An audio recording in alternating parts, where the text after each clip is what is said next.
Okay, hopefully you guys can see this. I always hit the wrong button. Slideshow, not share. Okay, fun. We decided we would do a fun version of we've been doing a few of these series lately on our main SaaStr kind of content, if you will. Jason Lincoln just did 10 things that always work in SaaS marketing. Nick met on Workshop Wednesday yesterday, did like 10 things he learned along the way as a founder and like mistakes that you could avoid. So we thought it'd be fun, since our team actually does go to some of the largest events in the world, to talk about. I started with 5, but we ended up at 7 things that always work in SaaS events. And if at any time you have any questions, comments, inspiration, let us know in the chat or the Q&A.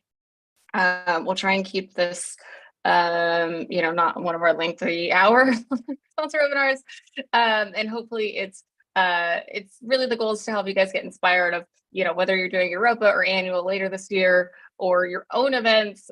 This was really to help, kind of jog creativity and inspiration just from some of the things we've seen at both SaaStr and some of the largest events we've attended recently. So without further ado, I'll dive right into the tips. Actually, before I dive into the tips, maybe with further ado, quick 30-second plug.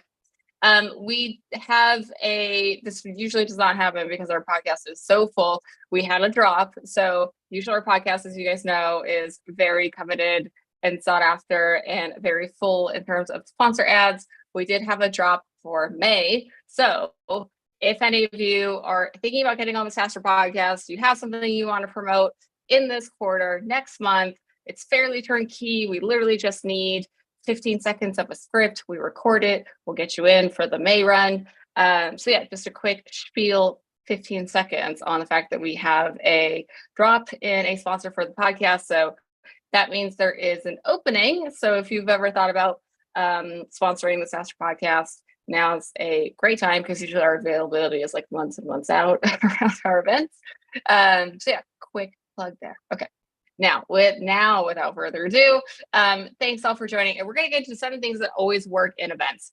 I'll disclaimer this on, I've gone, both myself and the SaaStr team, and Jason included in our speaker team, have gone to a lot of events in our lives, as well as produced events like the SaaStr Annual, like SaaStr Europa. I always think it's great to go to other people's events because they're always good visceral reminders, I would say, of what to do, what not to do, what to improve, what to maybe steal and make your own. Really great for ideas. So I put some images here of some of the events I went to literally in the last month, because we do go to a lot of events to draw inspiration for SaaStr.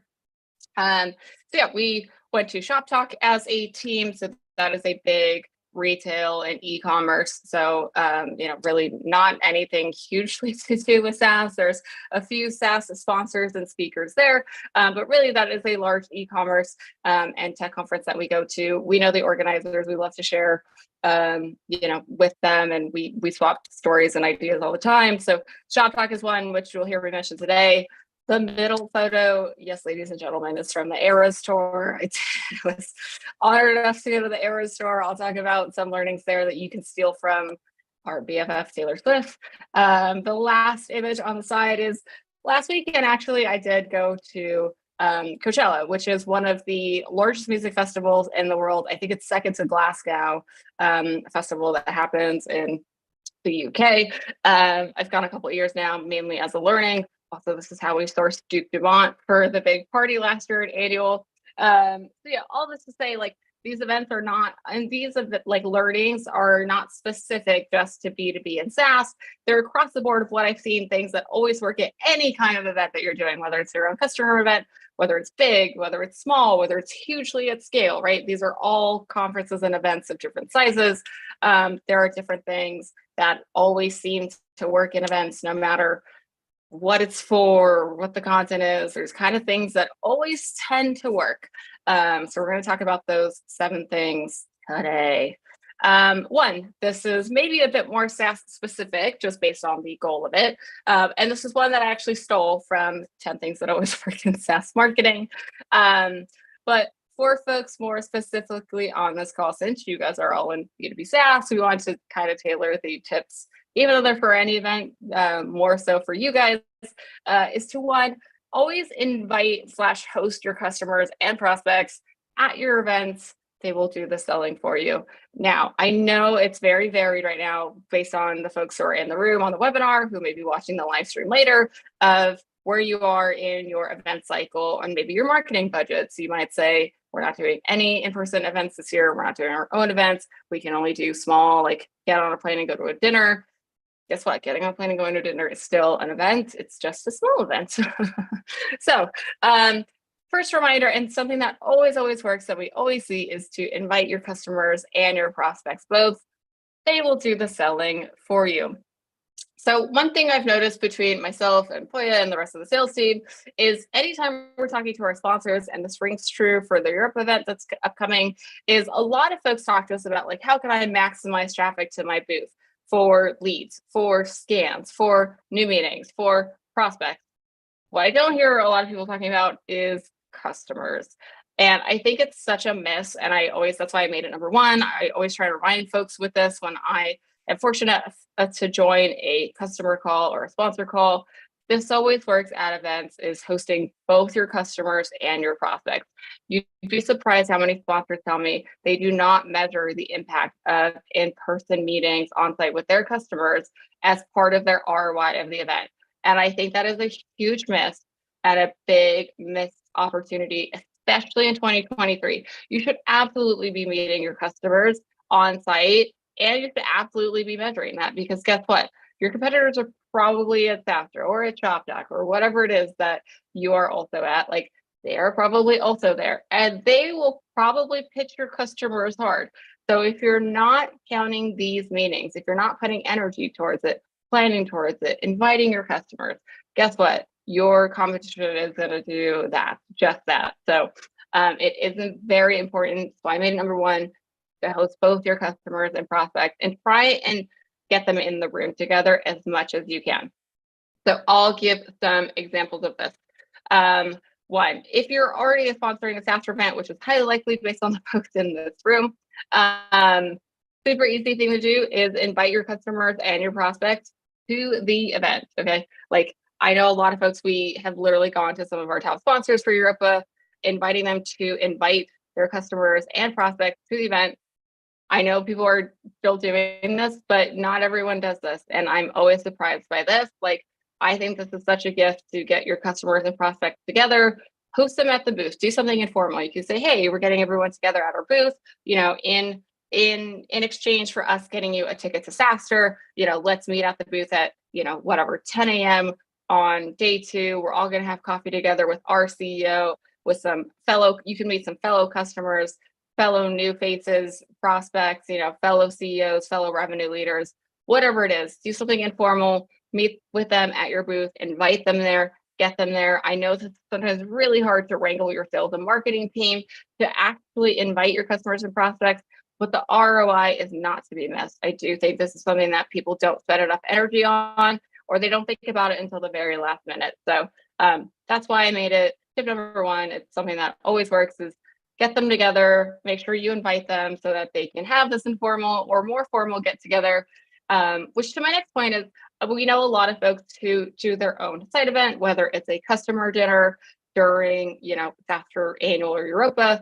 We see folks do their own, happy hours, dinners, breakfasts, runs, whatever it may be. It doesn't always have to be food related. It can be, I've seen people do soul cycle classes. I've seen people do yoga classes. I've seen people do runs. Like, I've seen people do activations for their customers and prospects specifically to mingle. It doesn't matter what it is. You can make it your own. You can put your own creative spin on this, but I guarantee you this will work if you get your prospects and your customers together in a room. Doing it around an event like SaaStr does help, because then they're already there. You don't have to worry about like, okay, when is a good date to do this? How am I going to get people there? How am I going to drive engagement? Like, that's already done. They're probably already coming to SaaStr, or they're already attending. Like, you don't have to worry about picking a place on a spot, which honestly makes the logistics a lot easier. Hosting your own site event can be really great. I've always seen these pay off. What I don't see pay off, and this is actually maybe something to avoid, is I've seen sponsors do their own like offsite dinners, offsite happy hours, and then split the leads so they can try and get more lead gen. these never work. I've done them in the past as a marketer. I've seen some of our sponsors do them. They're always like okay for ROI. But let me tell you, when people share with us when they have really great ROI, it's when they do their own side event. So I would say, even if you do your own dinner and it's just dinner in a private room for 10 people, or it's 8 people and you just booked it on OpenTable and it's you, your CEO, like 3 customers and 3 prospects, guess what? That'll probably be better than forking over more money to do a side event with somebody else, because these are where you can have those conversations and connections more intimately than doing a big side event where you can't talk to everyone. Then you have to split the leads. You're not sure who you really talk to. They're not sure who you guys talk to. You're not sure who they talk to. It becomes really convoluted. So again, I've seen it done okay in the past, but I would say, as much as you can, go for a smaller event that is your own event, and be sure to invite your customers and prospects. Listen, I know budgeting is really hard right now in 2023. This could be an event, could be as small as hosting a dinner. Go to where your customers are, right? Nobody was going to dinner parties on Zooms. Everyone, I know we're on a Zoom right now, but I know it's tedious, it's tiring at the end of the day. I know a lot of folks now who like do walking meetings if they can, or going to in-person meetings or cafe meetings. Like, our sales team has probably had more in-person meetings this year than all the other years combined. So if they go to where your customers and prospects are, they'll always appreciate it. Because if you don't get on the plane, again, as a reminder, your competition probably will. So always good to make sure you do this. And I will say, we've written this up on SaaStr.com recently. I had an experience where one of our software vendors was up for renewals that we use here at SaaStr. And I was like, man, I really would have loved for them to come to us, like where we are, to have this meeting. This is a not small renewal, right? And it was on Zoom and it's fairly lackluster. So yeah, I will say it always helps to have that call in person, right? Like, again, it doesn't need to be a fancy steak dinner. If you go back and watch the 10 things that always work in marketing, Jason shares why steak dinners aren't always the best choice. But man, I would have loved to have that call face to face and ask my questions and get some FaceTime. And honestly, sometimes it's just good to have your exec team get FaceTime with your customers. A little bit goes a long way. So that always works. One thing, and I'll explain why I put the Brex booth on here. This last example here is make your customers and prospects the hero. So there's a lot you can do, and this always works 10 out of 10. I put the Brex booth here. On the outside, it talks about how corporate cards and speech management loved by your team is their tagline. On the inside, it actually had different quotes from actual customers, basically making their customers the hero of the booth on the inside. So like, the outside was to draw you in, the inside had their customer quotes on the booth, which I thought was pretty cool. I haven't seen a whole lot of that. I also haven't seen a whole lot of it, but when I do see it, I know it always works. I have seen some sponsors in the last few years do things like, when they have customers come, they have literally a customer kit of like, okay, when a customer comes, this is what we're going to give them. We're going to take a photo with them, put them up on social, make a TikTok, make a video, make an Instagram, whatever it is. Like, when you make your customers the hero at an event, trust me, they will always remember it, especially if you give them a little take home. They will always remember it. So, but it can be anything, right? It doesn't have to be swag. It could be in your printed material. It could be in the video that's on your booth loop. It could be on your swag, of course. It could be on your booth. It could be something creative leading up to the event. But yeah, anyways, we've done this thing where on the SaaStr side, we do these, what we call SaaS celebrities, where like, we kind of stylize all of our speakers and make them the heroes, if you will, of our events, as well as our sponsors. So yeah, when you do that, people always remember it. And I've got so many photos of, speakers in front of their SaaS celebrities, or anyway, they always take them home. So one quick tip here on point number 1, I'll try to go through the rest of these faster. It is okay to start small. So again, as small as a dinner for 3 people is fine. It's an event. It counts, right? Host a weekly webinar. We do these. You're on one right now. Can't tell you how much value we've gotten out of these weekly webinars, and honestly surprised about the quality of folks who come to these webinars. You guys have been fantastic. We've gotten CEOs, directors, like event marketers. Everyone comes to these webinars, or at least watches the recording, a mix of both. So it's okay to do these. The key there is to be consistent. And again, remember that the magic is getting your customers and your prospects together, which is why sometimes you'll see on these webinars, we'll bring like some of our current sponsors, and some of the people in the audience will be prospects. So some of that is in getting those folks together. And I think it's never too soon to start this. So again, I know 2023 is an interesting year and budgets can be tight. But yeah, always works to get your customers and prospects together at events. Okay. Number 2 thing that always works in events, and I feel like when people don't do this, they always regret it. It always pays to start your prep early. And I put early in quotes because it's never too early, right?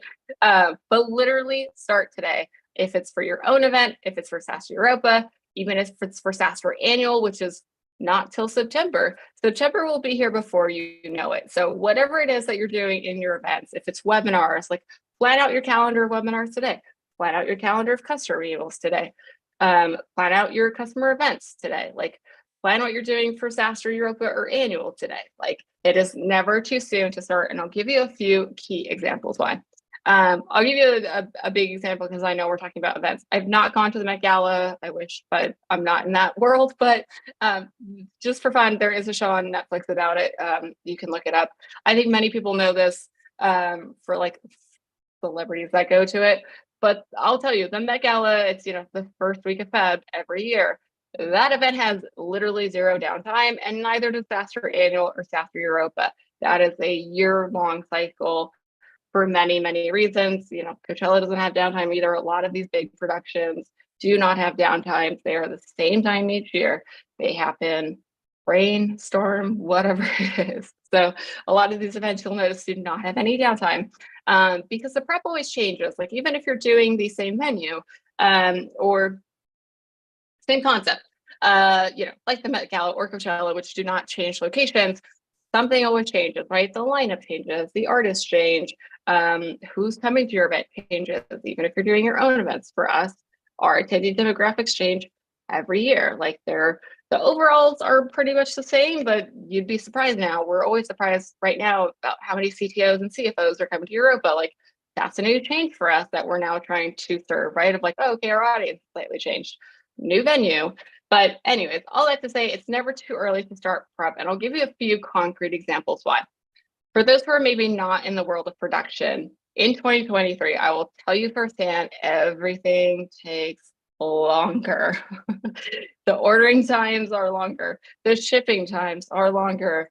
There's more holidays. There's more like furlough. There's like more everything. Like everything takes longer in 2023, sometimes even double the amount of time it literally took to do the same item in 2022.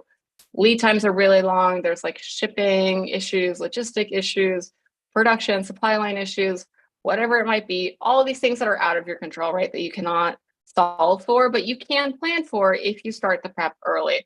So that's why I included this as number 2 thing of like things that always work is to start your prep right now. Like if you start immediately, I'll give you some good examples, which I put in here.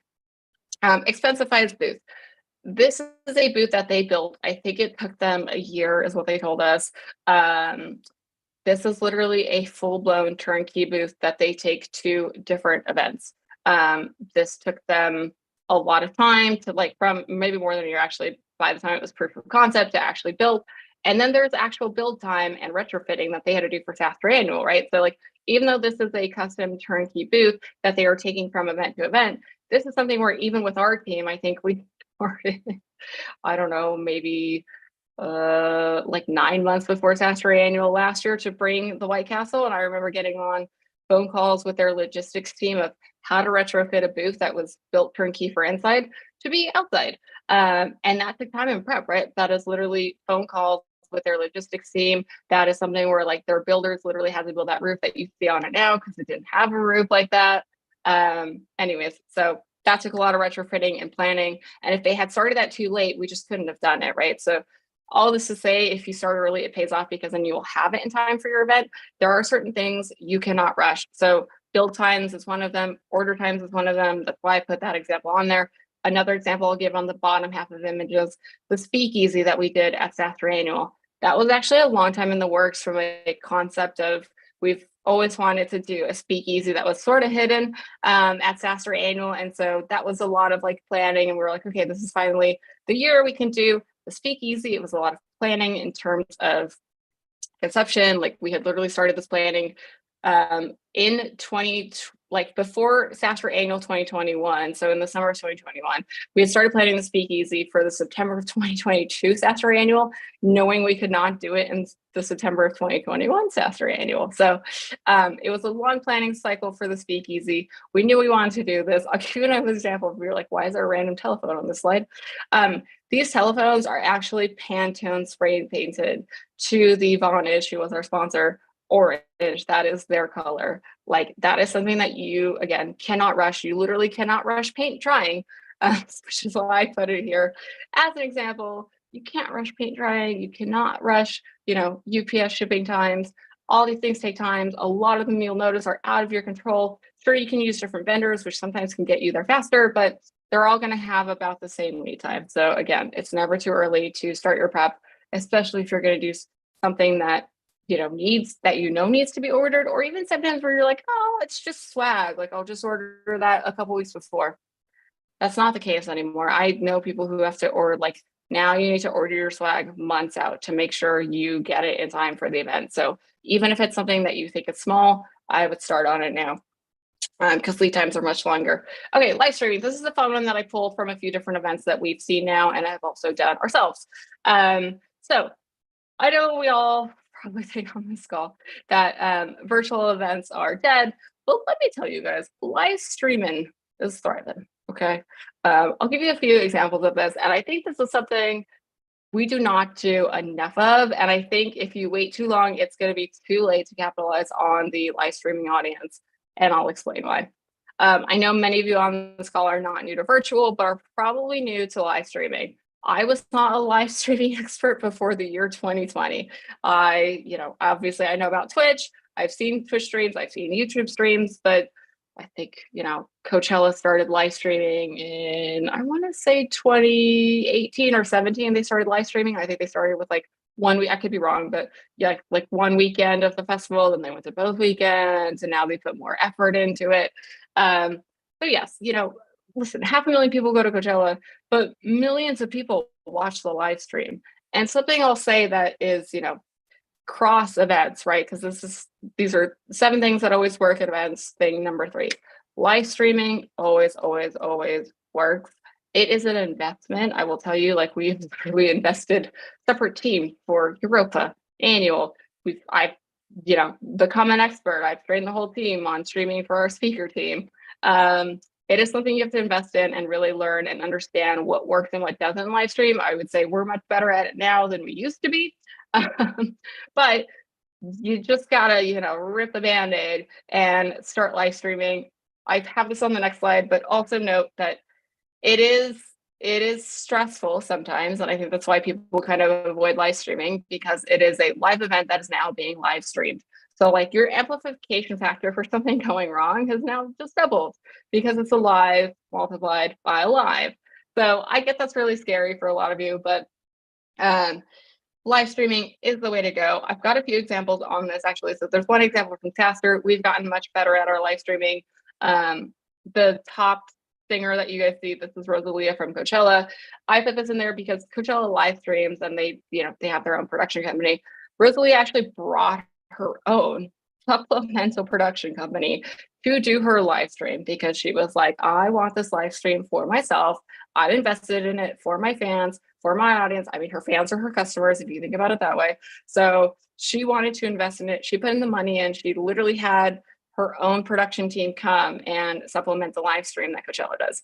If you go back and watch the streams from the last few weekends or look hers up, you'll notice, even or clips from hers are much better than everyone else's live stream, like by tenfold, because she actually invested in it and cared about it. So this is one of those things where, like, yes, listen, even if you have an event for 100 people, or you've got a customer event, or we've got SaaStr Annual, which is 12,000 people, or SaaStr Europa, or SaaStr APAC, which is on this slide, like you'd be surprised how many more people will watch a live stream regardless of the time zone. I think that is something that still surprises me, no matter what time of day it is. People will be watching the SaaStr live streams. They'll be up at like 3 a.m. watching Workshop Wednesday. They'll be up at, 7 p.m. or 11 p.m. watching SaaStr Annual somewhere else. Like, it is crazy to me how many more people, customers, prospects, fans, attendees you can reach if you live stream. Not everyone is in the room. Sometimes we have literally seen up to 5 times the audience, if not more, on the live stream than the people in the room. So just think about this as a giant megaphone. I stress each one of you, or challenge each one of you, to try live streaming for your next event. Do it now before it's too late to capitalize on this audience. It always, always works. Okay, and it doesn't have to be a big stage production. I've seen people live stream their podcast recordings. I've seen people live stream, like we're doing right now, these style of webinars or meetings or customer roadmap meetings. I've seen people live stream literally like their QBRs, whatever it is. Like, if you do it, people will come and it will amplify your reach. The other thing I'll say, if you missed it, the left screenshot is from Taylor Swift's Eras Tour. She is notably not live streaming. I feel like if I had to take a guess, it's because she's going to record it and put it on like Netflix or whatever and sell it to them. But listen, if I were her, I would just charge the Swifties on a subscription for access to the live stream. She'd actually probably make more than she would from selling her tour footage to Netflix or Hulu or whoever the heck she's going to sell it to. That's just my 2 cents. I do think live streaming is way more worth it. And also you can, monetize it as a lot of other people do. We do it all for free. A lot of people do it for free at the moment because you can monetize in other ways. But yeah, anyways, if you don't do it, that is a screenshot of somebody who live streamed themselves, Taylor Swift, and got 50,000 views in like 3 days because she is not live streaming it. And so she's now missing out on that monetization. So anyways, even though she's great at all this, she's missing out on this live streaming thing. Some keys here, because I know this is the newer one for most of you. We use Restream. I love it. It is a one-stop shop. The moment we found it, it made our streaming lives easier. So if you steal any hack and start streaming, use Restream. It's basically one platform. I'm using it literally right now. I'm staring at it on my other monitor. Use Restream. It's one platform. You push it once, and then it goes to everywhere. YouTube, Twitch, Facebook, Twitter, like LinkedIn. Anything you want, one platform. It's great. Invest here if you can, both on the back end and the front end. And what I mean by this is, like, we literally sent our entire team and speaker team mics. We've sent speakers mics. We've sent people lights. We've sent people virtual backgrounds. Like, we've told people to get a headset if their audio sucks. We've told people to change backgrounds or change rooms. Literally nothing is off the table when you are streaming. Like, it is a live production, which we always remind people. And honestly, when you tell people you are live streaming, they are more susceptible and willing to actually put in the work. If you tell them ahead of time, hey, we're going to be live streaming, make sure your audio is crisp, make sure you've got lights on, make sure you've got a clear background, take it seriously because it is a live event. It's not just a Zoom. They will do it. And again, remember, I explained this kind of math earlier. It's a live stream of a live event, so it does kind of multiply your factors that something could go wrong. Let me tell you, my streaming team literally blew a fuse box during SaaStr Annual. It's fine. We just restarted the stream. It is okay. It's bound to happen. Literally, it overheated because it was streaming all day, and we just restarted the stream 5 minutes later. It's fine. No one was upset at us. We said on the YouTube, we'll be right back in 5 minutes, and then we're back in 5 minutes. It was fine. So, yeah. All right. Tip number 4 that always works in events. You can turn one event into 1 year of content. I don't see enough people doing this. I see a lot of people doing it, but not everyone. This is something that always works. You can capture the content at the event, not only of the content, but there's so many attendees at the event. There's so many speakers that you could interview. There's so many customers and prospects and revenue leaders and just great, amazing people at these events that you could interview and talk to for content, for inspiration, for tips. There's so much content you could generate. You could literally fill your content calendar from like a 3 or 2 day SaaStr Annual event or a bigger industry event for the rest of the year. I don't see a lot of people doing this, so I put some examples here. The top one is one of our sponsors, Storyblock, literally interviewed attendees at SaaStr Annual. They turned it into a blog post. They did it on social. They used it on their website. They're like still using this content. Like, literally, that's what I mean. You could turn it into content for a year. There's a lot you could do. You can record, we've seen people record videos. We've seen people do on-site surveys where, like, again, there's a lot of people. So, if you get a marketer that comes, oh, what's your best marketing tip for, whatever your industry is, security, cloud, whatever. Also the fact that your whole entire team is together, you could film what you guys are doing as the behind the scenes, whatever you're working on, what you're thinking about, your experiences, more of a vlog. I've seen people do that. Again, I've seen people, we've live streamed. I haven't seen a sponsor do it yet. I'm waiting for the first one. I'm ready. Live streaming always works, as you guys know now. I've seen people literally record podcasts on site during our events. Listen, it all works. Like, you can turn, again, 3 days of jam-packed content into a year of content if you pre-plan to planning early, and do it right. And just keep in mind, right, there are literally thousands of people at something like SaaStr. So they're all content creators. Cross collaborate with them. This is where cross collaboration does work, right? For content, drip out the content over the rest of the year. The bottom screenshot is an example from Avneo. They literally made their own video game that they're still using for SaaStr Europa. So it doesn't have to be, necessarily just a video, although video works great. You can get super creative with it. And I've always seen that work in events. So, all right. Creating scarcity always works. So not to talk about too much about some of the, just normal big events that we go to at scale, which is always helpful, as you can see from these screenshots. These are more, all right, people are in line to buy merch.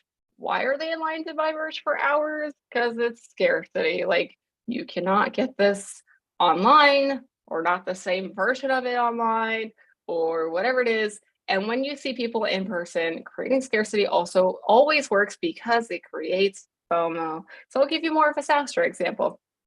Just to think about this, because I don't see people do this enough, of creating scarcity at their booth, at our events. And I do think when people have done it, like Google Cloud and others, it always, always, always works. So it's kind of a tip that we've stolen from bigger events, but also wanted to put a more concrete example we've literally seen at SaaStr. So Google Cloud, the top photo is like the calm before the storm, if you will. This is just their team, their Google Cloud. Cool. All right, what is happening in the chaos of the bottom two photos? They literally did timed giveaways where, if you watched a demo, as you can kind of see on their top photo there, if you watch a demo, you are entered to win a Pixel 3. That happens to be a Google product, right? They're literally giving their own product away. So what they would do each day is they would, have people scan their badge, watch the demo, and then they would time their giveaways, not just like, oh, at the end of it, we're going to give away 1 pixel. No. They did like 3 pixels a day, and they gave people specific times. They're like, all right, the next giveaway for the next pixel is 12:45. So like, if you watch the demo between, 10 a.m. to 12:45, come back at 12:45, and we're going to literally live pick the card out of the thing and see who wins. And that is what the chaos of the bottom two photos are. This is how many people relied. I mean, this is not even a 360 shot, which I wish I had, but these are photos I took. Like, it was crazy to me how many people were literally, like, from like the depths of the sponsor hall, just went to Google Cloud to come to this giveaway. Each time a day they had it, which I think was 3 times a day. Like, every time it was this crowded. Every time it was like so many people like having that FOMO when they saw like this giveaway and they were part of it. They were like, ooh, how can I get in that? Which is what I mean by creating scarcity. Always, always, always works. Like, this worked like gangbusters for them. Yeah, you do this 3 times a day. And literally, it's fun when you do it in real time, because it's like, they would pull the business card out at certain times. And when that person wasn't there, they didn't win. So it's not like, oh, I'm just going to give this random business card to be the winner at the end of the show, and no one really knows, and there's no hoopla over it. They're kind of making also, the prospects and the customers the hero by glamorizing this giveaway, right? They knew they were going to do a giveaway anyway, but from the simple fact that they timed it, they announced it, they made it a whole thing. Like, it turned into a much bigger success than I think they thought it was going to be. So that's what I mean by, a concrete example of where creating scarcity at events always works. There are other things you can do. It does not need to be a timed giveaway. It could be something like you're doing a limited edition of whatever your flag is, or even badge, or a limited edition like product feature. We've seen people do that around SaaStr Annual. I've seen people do world tour things where, like, they're doing both the annual and Europa, and so they do slightly different things so that if you collect them all, then you get something better for being a customer or a prospect and meeting them at both events versus like just one event. It's also a good reason for folks, doing something like a world tour idea is a good reason for folks to come back to you. So like, even if they did see you at Europa, you want them to still talk to you at SaaStr Annual. That's like 4 months later, a lot could change in your product between now and then. So I've seen that work really well. The last one I've seen work really well are things like customer badges, right? G2 is a great partner of ours. They always give people customer badges of, fellow sponsors of like, oh, we're highly rated on G2 for compliance, or we're highly rated on G2 for, sales enablement. People always love them. I always see them stick them on their booth. I don't think they always know what's coming. It's just something that G2 does for their customers. I've seen that work really well. So, and that is a scarcity play, right? Like, you've got to be on G2 and literally highly rated to get that badge that they then give you. So yeah, scarcity always works. A fun one, and then I'll go to the last one. So there is no such thing as too much signage. Ironically, I made this one slide, but there is no such thing as too much signage. Quick example is we did the sign back in 2021. It was the first SaaStr Annual back. The sign went a little bit viral. Like, I didn't even think something so simple as a welcome sign would go viral on Twitter, but it did. So anyways, there's no such thing as too much signage. It could be something as easy as like a fun sign like this one is. It could be directionals. You can never have too many directionals. I can tell you how many times in these events that I've gone to literally in the last month that I have gotten lost. And I have been to these events previously, and it's the same venue, and I've still gotten lost. Or I've gone to a venue I've gone before, and it was a new artist, and then I got lost. I'm like, I literally get lost all the time at these events. I don't know how I don't get lost at SaaStr, but probably because we have a lot of signs. We always have too many directional signs. We always have tons of like people's wayfinding signs. Like, there's no such thing, I can tell you now, it's too much signage. Even if you think it makes sense in your brain of how to get around the venue, it does not make sense to someone who's not stared at it, for the last 6 to 12 months that you've been planning the event. They're just gotten there. Most, a lot of our attendees are international. So yeah, there's no such thing as too much signage. You can never have too much post signage, directionals, printed agendas, whatever it is. We always do more and more and more of this because there's no such thing ever. It's too much signage in events. It always works. It always helps. And sometimes, your signs could even go viral, as this one did. So, all right, last tip, which was kind of an inspiration from yesterday's workshop with Nick Mehta. He talked about this as a CEO. I'll talk about it more from an events perspective, but honestly, I don't see enough people being themselves at their booths, at their exhibit stands, in their own events.